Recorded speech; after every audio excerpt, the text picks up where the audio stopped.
Good afternoon and welcome to Joy News Today with me, Sweetie Abochi, coming to you live from our studios here at Kokomimli. In our headlines, Ghana needs $5 billion to be able to deal with the menace of floods in Ghana. Works and Housing Ministry tells Parliament. We have more from the Assurance Committee sitting in Parliament. And teacher unions ask the Ghana Education Service and the Ministry of Education to resolve issues around the collective agreement or face their wrath. 3% penalty that the law provides for, government will not honor it. So what is going to happen is that you make the Ghanaian worker worse off. We would hear from the Ghana National Association of Teachers. There's business news, sports, showbiz, and all in this package. You want to stay with us for details.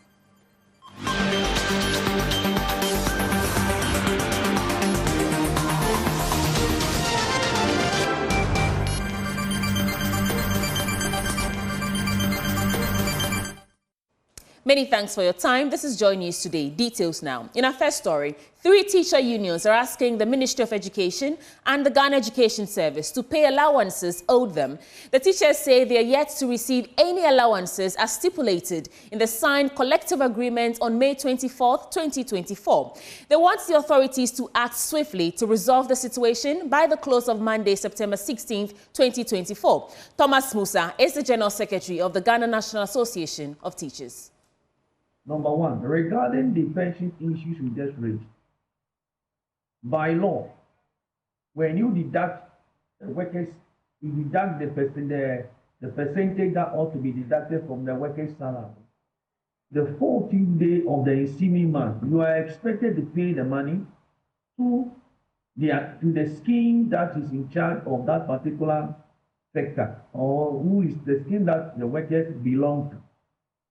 Here we are, not 1 month, not 2 months, not 3 months, 1 good year. The money has been deducted. The money has not been paid to the scheme or to our scheme. The question is this: when the worker is going on retirement, the worker will be worse off. As we discuss this matter now, every month, the amount of money expected to go to the scheme is not less than 50 million Ghana cedis. So for 12 good months, we are talking about probably about 600 million Ghana cedis. That is with the government account. The question is, anytime government is coming to pay this particular amount, the 3% penalty that the law provides for, government will not honor it. So what is going to happen is that you make the Ghanaian worker worse off. Now, the Ghana Water Company Limited says it is working around the clock to ensure water supply is restored to communities within Accra East. This comes after the Minister for Sanitation and Water Resources, Lydia Saira-Malhassan, charged the company to deliver water in tanks to communities facing supply challenges. And according to the Public Relations Officer, Stanley Mate, the best pipe at Dodowa has been fixed, but full water supply will be restored to the affected communities by Sunday, the 1st of September, 2024. Completed the repairs of the pipelines and all the challenges on the pipeline. So by 6 p.m. Yesterday in the evening, we have started production and pumping into the Dodowa booster station and also into the northeastern part of the metropolis. So as I speak, the problem is resolved. And I'm proud to the minister's visit. We had also started pumping water from our Tema booster station into the Ponglo booster station, bypassing the Dodowa booster station, so we can send water into the Rage area, Airport Residential area, Kanda, Usula, and all the surrounding communities. So the Dodowa booster station coming on board yesterday, Madina, Adenta, Oyarefa, Hacho, and all surrounding communities around that enclave have also started getting water. This morning, per our monitoring program, we realized that most of these areas that I've mentioned are getting water and even at high pressures. We are expecting that barring any unforeseen circumstances, all that the areas should be stabilized by close of day today. From the Western region, the effects of the rising sea level is destroying many coastal communities in Ghana. And the small fishing town of Songhor Beach in the Western region, once bustling with life, now faces an uncertain future as rising sea levels is claiming homes and schools. In JoyNews' latest series on climate focus, Vanishing Shores, Abiu Koku Mauto takes us to the Songhor community grappling with the devastating impact of the tidal waves. 52-year-old Kennedy Atipo is an inland fisherman and a community leader in Songhor Beach. Like him, many of the elders in this town have their basic education in the Songhor Beach Methodist Primary School. We do play volley and football inside here. When it is time of game, the athletics, we do all here. This school has been raised down by rising sea tides. The over 500 students have been moved into makeshift structures put up by the community members. This school in which we are now, it is in the middle of the town. There's other houses up front there. Those houses in the sea now. And then from there, you walk through a thick coconut plantation before you walk on the sandbar and then to the shore. Like many coastal towns, Songhor Beach, originally known as Simakeji in the western region, suffers from rising sea levels. This town, which used to be a cradle of fishing activities, is now a pale shadow of its former self. The last high tide happened 4 months ago and carried with it many homes and key community structures, including the school, which was built in the 1950s by the community members themselves. Now, the children have to walk between 10 to 20 minutes to the makeshift school, which in itself has a myriad of issues. They have no cement in the classroom, so if teacher is teaching, when you have closed, we'll all be dirty. When I come to school, if I am learning, the JHS people, they disturb me. So if the teacher is saying that thing, I can't hear it. Robert Ansa has been teaching at the school for over 13 years. When I came here 2010 and I started teaching, the school is in order. Every structure is there. We even have this caging there. So everything was normal. Classroom, we have our teaching and learning materials, everything, we paste. But when we came here, the place is open, uncompleted. Where do you use, it must be classroom printed material or print-rich materials, but you don't have them. Grace Senanu, a fishmonger, has 2 young boys, both of whom used to attend the Songhor Beach Methodist Primary School. She is thankful that the destruction of the school happened at night, but cannot hide her grief.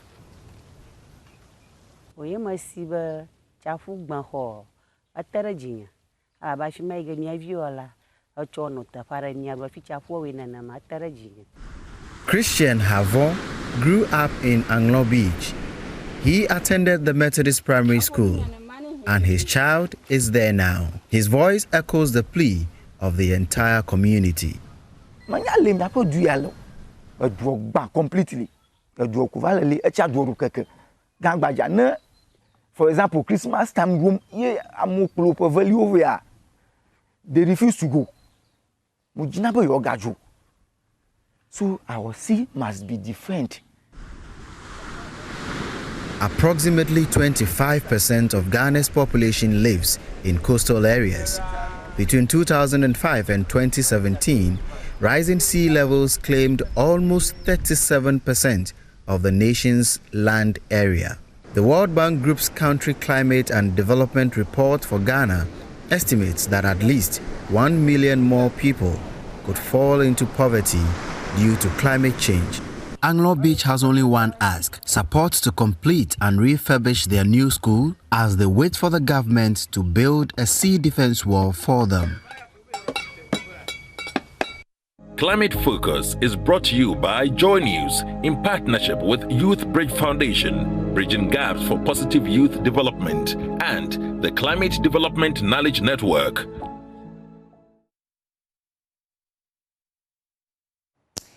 Stakeholders in the extractive industry are asking for stricter measures to deal with infiltration of foreigners in our forests, ostensibly to engage in illegal mining. They want government to punish anyone found culpable to deter others from engaging in illegal mining. Convener for the Media Coalition Against Illegal Mining, Dr. Kenneth Ashigbe, and co-chair of the Ghana Extractive Industry Transparency Initiative, Dr. Stephen Mantiel. Dr. Stephen Mantiel spoke earlier on AM Show.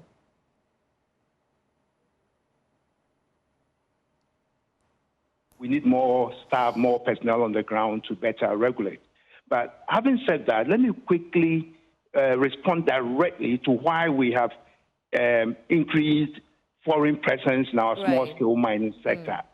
It's a function of lack of credit facilities for local miners to finance their operations. So it is not just the Chinese here in Bali. We find Burkinabes, Malians, Nigerians, and all that, who are here financing the operations of the the illegal miners. They call them sponsors. They bring the money and they have a certain informal arrangement with you that whatever gold you produce, you sell to them.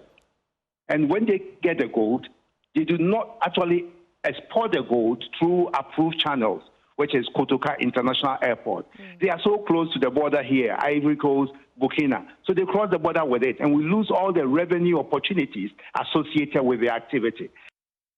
The challenge is that we are unable to prosecute the Chinese. And I think there's some laxity in there. When you look into the manifestos of both parties, they seem to want to put Ghanaian center stage and make sure that we can regularize the small-scale mining and make it more sustainable. But one of the things I see missing in all of them, their manifestos, is the fact that one of the major challenges is the lack of regulatory independence, so far as the sector is concerned. And it is important that if we are going to really get the sector to work properly, then we need to provide regulatory independence so we allow the professionals to do their work and not get the politicians involved. That's why I also agree with Dr. Mantiel about the need to decentralize. But beyond decentralizing, we should make sure that decisions that are taken by the regulatory body, not politically allied persons. And from our election headquarters, President of the Ghana Journalists Association, Albert Jumfor, has warned against the rising threats and acts of violence targeting journalists as the nation heads to the polls in December. Speaking at the GJA U.S. Embassy Forum, dubbed Journalists for Peaceful Discourse, Mr. Jumfor affirmed that the GJA would not countenance any attacks on media professionals, stressing that the safety and independence of journalists are non-negotiable. Kenneth Jesse joins us from that event. Kenneth, many thanks for your time. What is the highlight of that event on press freedom? Well, there are several highlights. They've also talked about the money is being given to journalists. Some even don't have contracts. They've spoken about the fact that that influences them most of the time. These politicians are able to influence them because they know that they are low remuneration.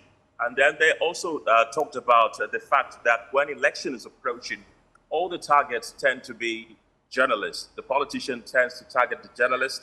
If the journalist is trying to disseminate information, the politicians try to stifle them. They try to incite their members to, attack people who they think or feel are not reporting things that are going in their favor. They've also talked about the numerous attacks which have become perennial on journalists anytime elections are approaching.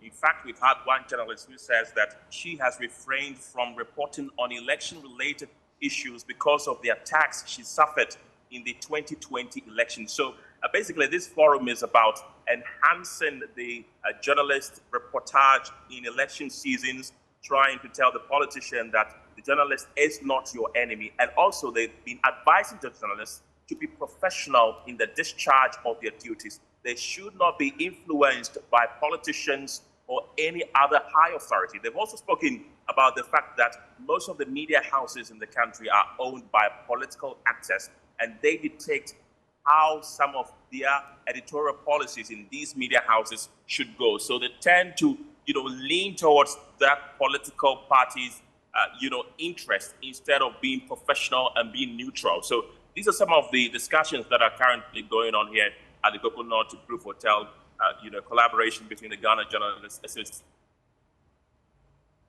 Thank you, Kenneth Jesse, bringing us updates on that discourse promoting peaceful elections and the freedom of journalists to operate. Now, traditional authorities in Adan have petitioned NDC flag bearer John Mahama to intervene in what they describe as an unjust lease agreement of the Songhor Lagoon to a private investor for salt mining.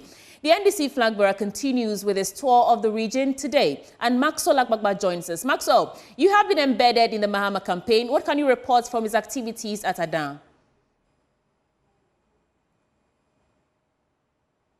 Communities, and like you mentioned, in one of the communities that we visited, that was when the traditional authorities raised the concern about the Songhor Lagoon, which they say has been leased to a private investor. So John Mahama assured them that if he's elected president, he would ensure that there's a peaceful resolution to their concerns and the issues that they raised. He, amongst other issues that came up in that enclave, also has to do with the issue of road. And John Mahama promised that if he's elected president, he will ensure that the roads that links the various communities within that enclave see a facelift, because he says that the salt industry, tourism industry in Adan in particular, are very important to the Adan communities, and it's important for all area to see an uplift if he's elected. So he promised the people that if he's elected, he would ensure that that is done. He also assured the people that the issue of tidal waves, they raised the concern also about tidal waves destroying their homes, their communities, schools, and various infrastructure in the within the enclave. John Mahama also promised that if he's elected president, he would ensure that he put in place mechanisms to save their communities. Today is day 2 of his tour of the Greater Accra region, and he's just finished speaking here in the Amasaman constituency. Here, amongst the issues that also came up here has to do with the road. Another issue that came up strongly also has to do with the voters register. And he said the Electoral Commission has just ended its voter exhibition exercise.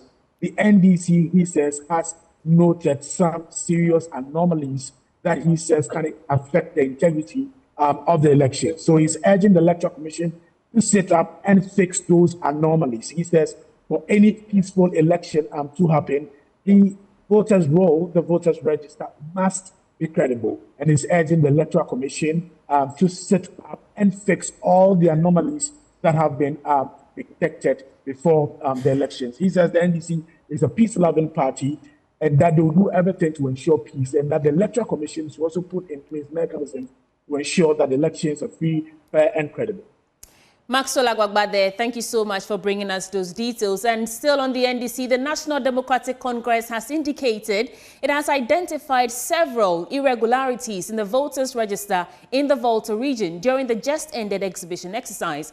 The Volta Regional NDC Secretary, James Gunu, outlined missing names, reallocation of polling centers, and duplication of numbers to voters as the irregularities identified during his inspection. He made this known in a media interview in Ho.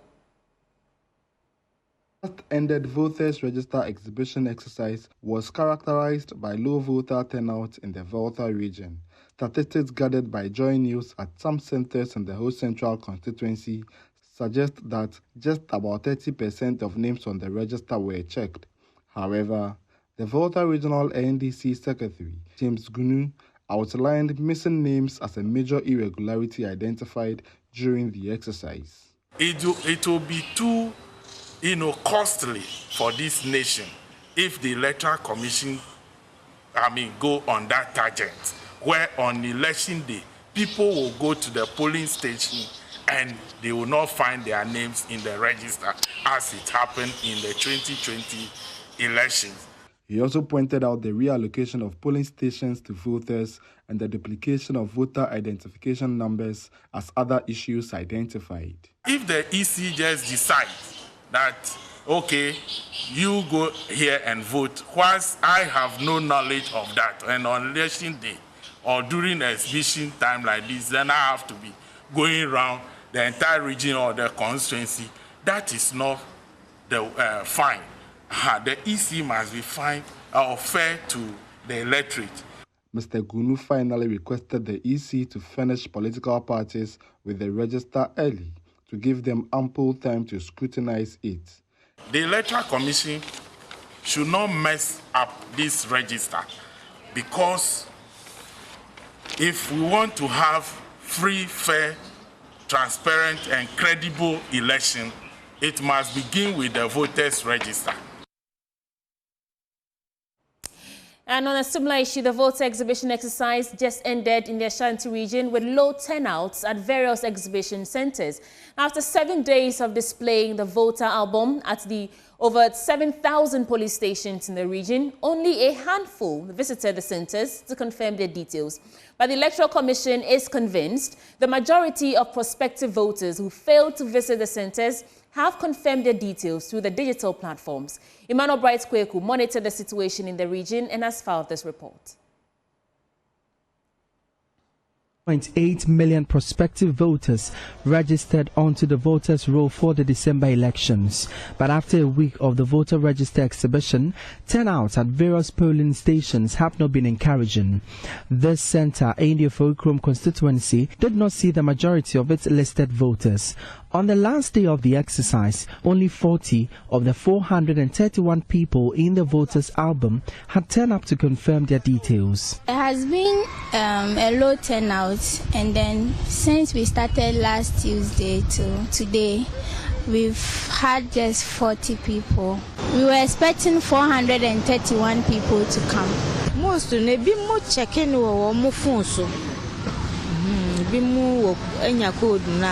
Some people claim to be using the short codes to confirm their detail, but others are adamant on visiting the center to confirm their details.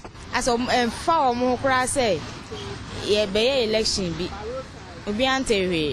the first day of the exercise saw a slow start, with many polling centers observing a trend of mostly the elderly visiting the center to confirm their details. It's the old age, that people no mobile around, but young ones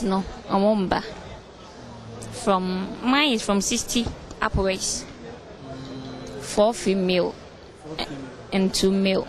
The Electoral Commission anticipated an improved attendance by the close of the exercise, but many prospective voters attributed their unavailability to busy work schedules and confirming their details through the online platforms. Francis Osei-Nsia is the Ashanti Regional Director of the Electoral Commission. Our target is to make sure that we have a credible register where those who are there supposed to be there, and if we think that somebody is not supposed to be there, we will also take him or her out, so that when we are going to the election on December 7, then we believe that the register is credible, the register is clean, and everything there, everybody who is there is qualifies to vote. For now, we crossed 7,000, but to give, because some of them are split centers, so at least we are working around 7,030 or 7,080.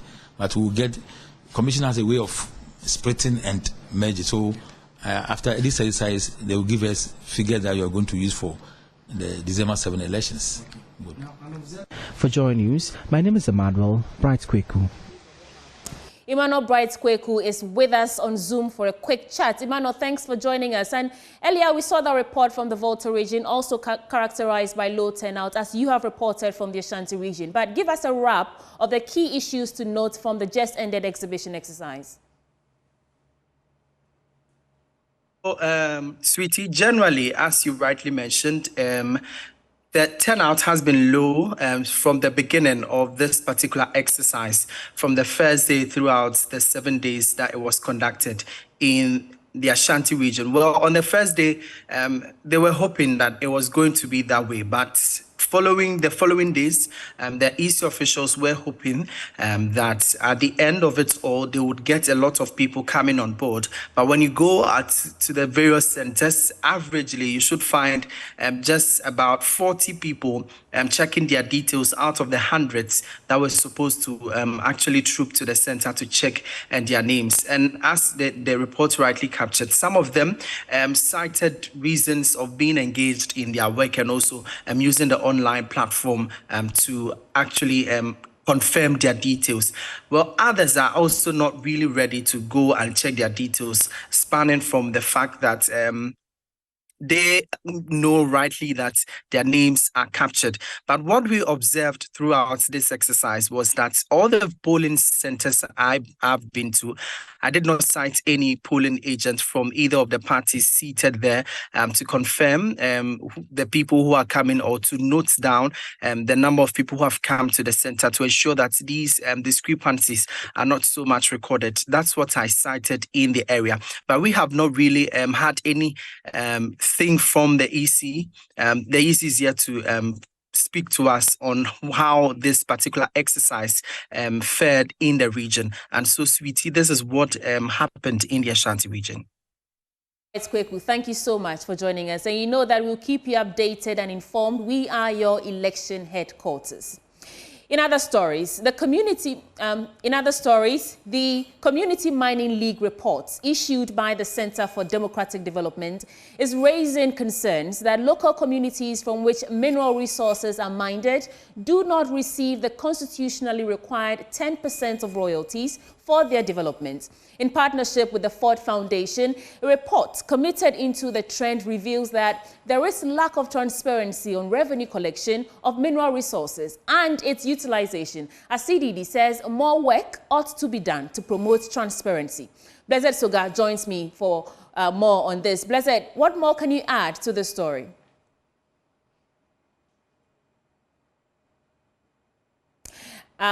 We will connect with Blessed and bring you updates on that story. But in other stories, the Works and Housing Ministry has told Parliament Ghana needs $5 billion to end the menace of flooding in Ghana. Several parts of the country experience heavy and flash flooding whenever it rains, destroying properties and taking lives sometimes. Answering questions before the Assurances Committee of Parliament, CEO of the Ghana Hydrological Authority, Dr. John Kisi, explained without this $5 billion, many parts of the country would still experience floods. Let's take you to Parliament now, where Kweku Asante is standing by with more. Kweku, was there a breakdown of what this amount will be used for?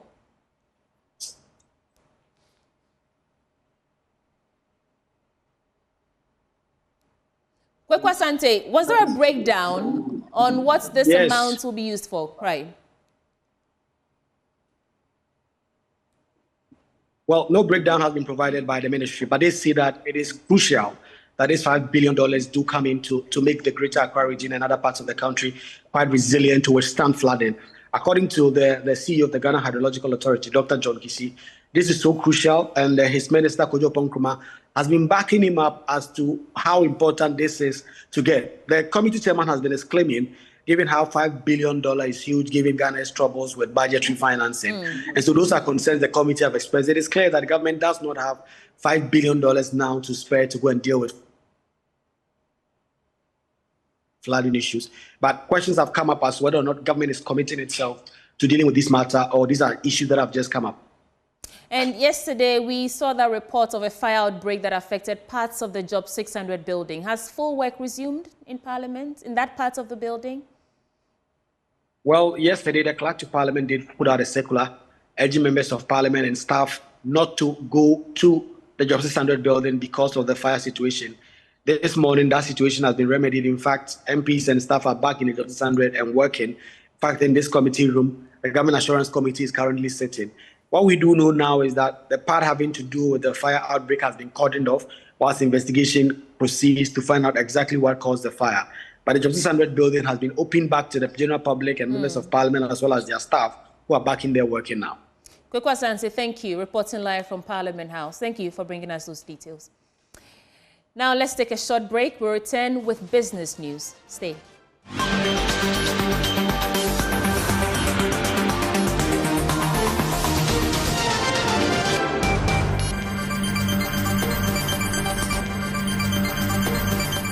It's time for business on JoyNews Today. My name is Winston Taki. Now to our first business story. Access to sustainable and modern energy services is essential to meeting basic human needs and driving economic and social development across Africa. At the Future of Energy Conference in Accra, Executive Director of the Africa Center for Energy Policy, Benjamin Boakye, emphasized the critical need to increase investment in addressing energy requirements for national economic development. Conference flagship event focused on addressing Africa's energy needs and exploring sustainable solutions to reduce energy poverty and drive industrial growth. Speaking in an interview with Joy Business, the Executive Director of the Africa Center for Energy Policy, Benjamin Boakye, emphasized the need to advance the penetration of energy solutions to empower communities and businesses for economic development. We recognize that even though we have to move to sustainable energy sources, we still have significant energy challenges. There are many of our population that have not even seen electricity before. They don't have access to clean cooking, energy. They don't even have access to modern form of transportation. So these are all energy challenges that confront the continent. So that we are able to address the energy needs of Africa in a more sustainable manner, to promote businesses, jobs, and also empower communities and citizens to have modern, lifestyle, that promote development. The CEO of the Association of Oil Marketing Companies, Dr. Riverson Opon, called for the use of cleaner forms of fuel. Looking at the fact that most of the emissions are coming from transportation, which is where I actually sit as an Association of Oil Marketing Companies. We are the ones that are normally, I would say, attacked by the environmentalists. That is why we are engaging on cleaner sorts of fuel, and realize that in my presentation I mentioned that the UMC signed an MOU with Innovation Hub in KNUST and other stakeholders to come up with better forms of cleaner sorts of energy to be used in our transportation sector. Senior partner at ABN David Africa, David Ofusdote, advocated for a just transition for Africa. I agree that Africa is being dragged along unfairly, and it's not a just transition.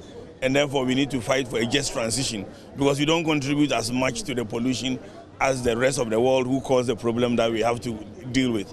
But having said that, it is also in our interest for us to go through the transition, because, it's going to be cost effective. It pollutes the environment less, and therefore is beneficial to us in the long run. So I think we must go through it, but from a strategy that multiplies the effect for Ghana or for Africa in general, and leverages the resources we do have, like that of solar and other transition energies that we can leverage on. The 2024 Future of Energy Conference was organized by the Africa Center for Energy Policy. It provided a timely platform for stakeholders across the energy sector and beyond to converge, dialogue, and chart a course towards Africa's inclusive and sustainable energy future. Furniture is a key element of every interior design, whether for commercial or residential use. Yet many designers struggle to find top-notch, professionally crafted pieces. That's where Landmark Furniture steps in. Located on a Spintex Road, this dynamic firm specializes in creating dreams, sofas with a professional touch, leaving a lasting impression on visitors. As you look forward to meeting them at this year's EcoBank JoyNews Habitat Fair, let's take you on a tour of these craft masters.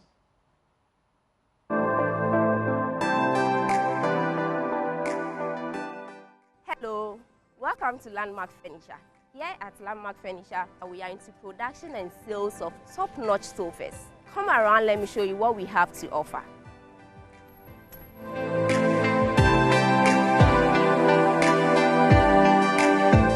I'm Stella Ebia Beidu. the head of sales of Landmark Furniture. Landmark Furniture is into two things. We do production and then we do sales of sofas. So when it comes to the production, our woods are salted and treated before we use them for our structures. We have skilled workers who work on the wood before we start with our upholstery works. When I say upholstery works, they are those who dress the furniture. Our fabrics are not common in town and they are of very high quality, very beautiful as well. We do customization, we do production and sales as well. You can walk in here, you give us your design, or we can go to your apartment to take measurement of your space, and then we produce a different design for you to fit your space. With our products, we have our sofa bed, we have our 8-seater sofa couches, we have our 7-seater, we have 4, 3, 2, 1. We have corners that can take like 8 to 12 people. We have one that can take like 5 people. With your specification, we can get something to fit your space. Aside that one, we have fabrics you can choose from. We have our standard fabrics and then our premium fabrics. The premium fabrics are actually the luxurious ones. We have colors, a lot of colors you can choose from. When you walk in here at Landmark Furniture and then you see a design but not in your preferred color, the only thing you need to do is to tell us your preferred color, your preferred design, the number of seater you want, and we will do it just to fit your space. Apart from our products, we are into after-sales service. When you buy from Landmark Furniture and then you have a problem with your sofa, you can bring it back for us to fix it for you free of charge. We also advise or help our clients choose fabrics and designs to fit their space. Let's say you have a white floor or a gray floor tile. We give you a color that will match your floor and then your wall as well. We also have a sister company that sells quality, beautiful design curtains that we can recommend to you to get your curtains from them just to fit your couches you bought from Landmark Furniture. Aside that, you have the chance to choose a number of colors to design your sofa. So let's say your 3-seater, your 2-seater will be in 2 different colors. Your singles can also be in different colors to match the colors you chose for your long couches.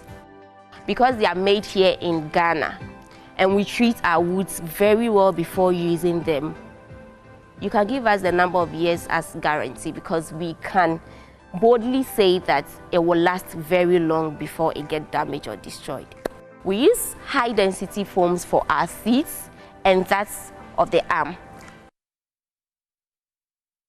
All roads will be leading to the JoyNews Habitat Fair at Accra. Make sure that you find your way there. That'll be all for business. My name is Winston Taki. We have more news for you after this break. Stay tuned.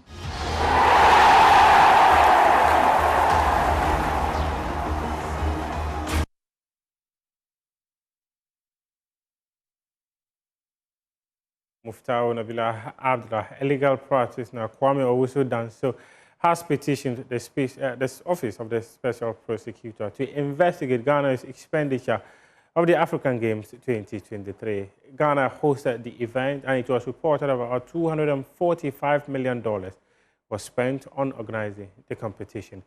Just last week, a member of the Parliamentary Select Committee on Youth and Sports, Commander Mensa Woyome, revealed that about $15 million was spent on feeding, while $4.5 million was spent on the games management system as well as accreditation SAGs.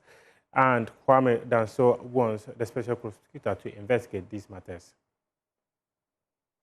Following from the revelations at Public Accounts Committee, we noticed that there are some discrepancies in the expenditure that was made by the ministry, particularly that of the GBC, and the amount we spent on food and accreditation for media houses. And so today, our mission here is very simple. We came to the Office of the Special Prosecution to open an investigation into what went into the $245 million for the purposes of organizing the 13th All-African Games. So the content is to invite the Office of the Special Prosecution to open an investigation into what went into the expenditure, particularly because we suspect that there are some companies that are close to persons who are politically exposed, or the company that belongs to persons who are politically exposed.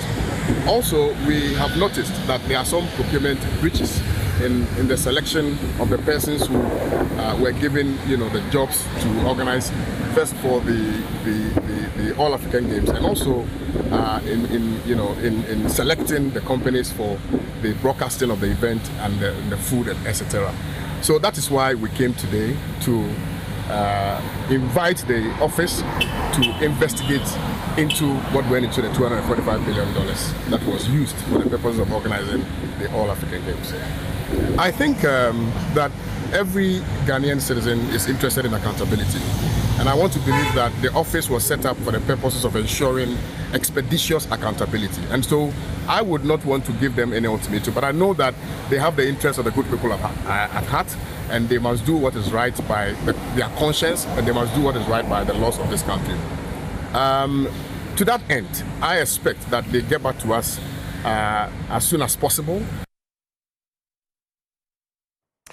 The president of the Ghana Football Association, Nketo Okreko, says that his office is committed to developing football to the highest standards. Speaking at the Football Governing Body's 30th Congress, which was held at the Ghana Massacre Center of Excellence in Prom Prom, Mr. Okreko also admonished club members to ensure that they are able to get supporters patronize their games. We need to look forward. We recognize that our game has areas for improvement, and the Executive Council and my good self are committed to addressing all the identified problems in our football ecosystem. Indeed, our focus for the next 12 months will be, like I said earlier, on consolidating our gains and addressing identified weaknesses as we work to successfully win the 12th man. The 12th man is the fun, our supporter, your supporter.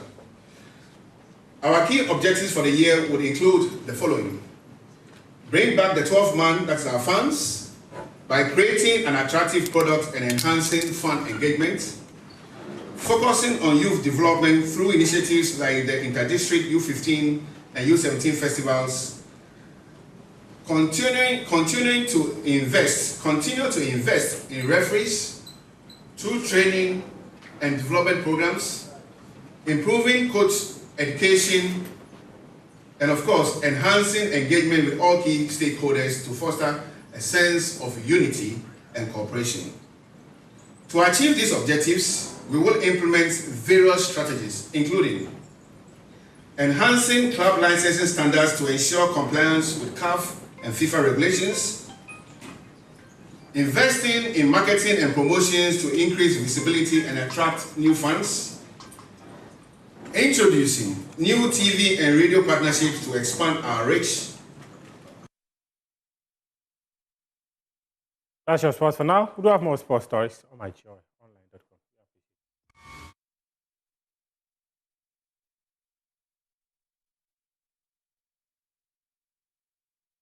Hello there, you're welcome to the Showbiz segment with me, Jacqueline Ansuma Yabwa. Now to our first story, stiff person syndrome, a rare, mysterious neurological disorder, might sound like something out of a medical movie, but for Ghanaian actor John Piesa, known as Drogba in the hit TV series Yolo, is a harsh reality. This condition, marked by progressive muscle stiffness and spasms, has left him grappling with daily challenges. You don't want to go house? Why are you telling me it's my sister? Are you, I know the code you in the way you want to make this macho code you. Stiff person syndrome primarily affects the muscles in the torso, causing them to become rigid and painful. It's a condition that can make even the simplest movements feel like a Herculean task. For Drogba, the journey with this syndrome has been nothing short of a nightmare. Despite countless hospital visits and treatments, his condition remains unresponsive, leaving him in a constant state of pain and uncertainty. In a phone interview with DJ Slim on Daybreak Hits, Drogba shared the severity of his situation. He revealed that his mobility has been severely compromised, with pain so intense that at times he's unable to move at all, especially in public settings.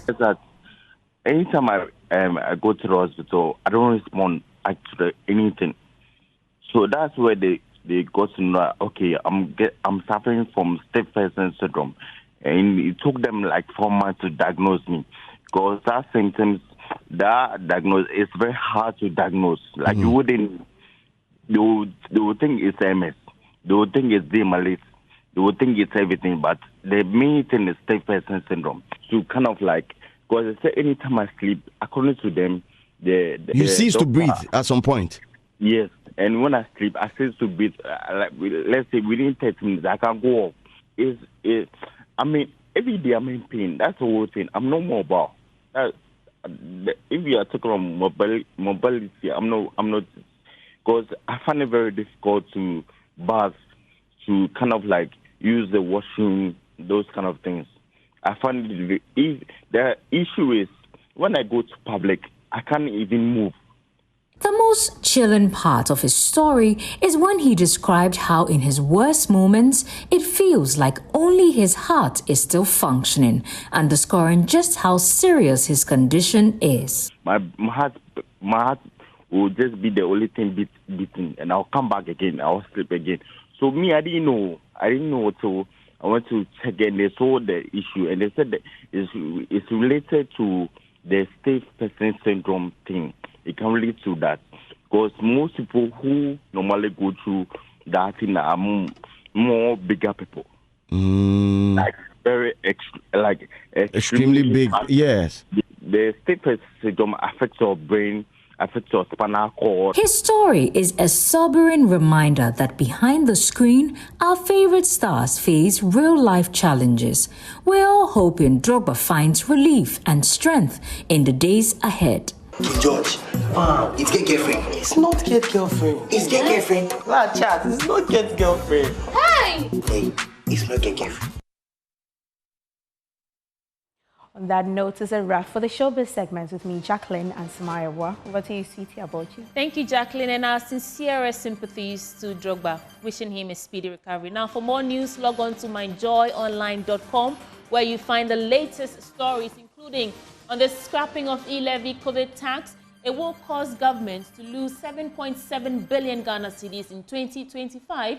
That is according to some tax consultants.